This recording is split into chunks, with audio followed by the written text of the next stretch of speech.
মাছের রাজা ইলিশ, নোনা পানির এই ফসলের গুরুত্ব বাড়ছে ভূ রাজনীতিতেও। তাই তো কূটনৈতিক দেনদরবারে ইলিশ কখনো উপহার, কখনো অস্ত্রের ভূমিকা নিয়েছে সব সরকার আমলেই। ভরা মৌসুমে আকাশ ছোঁয়া দামের পাশাপাশি বর্তমান রাজনীতির হট টপিক ইলিশ। রিজভী হাবিবের রিপোর্ট।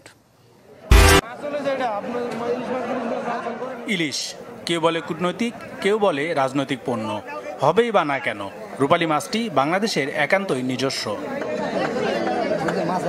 তাই তো তিস্তার পানির ন্যায্য হিস্সা না দেয়ায় 2012 সালে ভারতে রপ্তানি বন্ধ করা হয় মাছটি।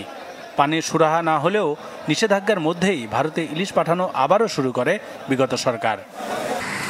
বর্তমান অন্তর্বর্তী সরকার উপহারের কূটনীতিতে না হেঁটে ইলিশ পাঠানো বন্ধের ঘোষণা দিলে হাহাকার পরে ওপার বাংলার ব্যবসায়ী আর ভোক্তার মাঝে। ইলিশের মতো দামি পণ্য আমরা দিচ্ছি, তেমনি ভারতেরও কিছু বিষয় সমাধানে এগিয়ে আসা উচিত বলে মনে করেন বিশেষজ্ঞরা।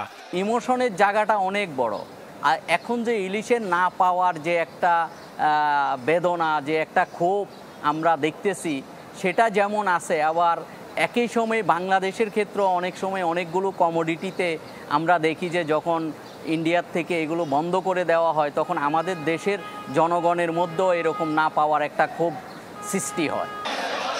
বাংলাদেশে প্রতি বছর প্রায় 6 লাখ টন ইলিশ উৎপাদন হয়, আর জিডিপিতে মাছটির অবদান 1%। রিজভী হাবিব, চ্যানেল 24, ঢাকা।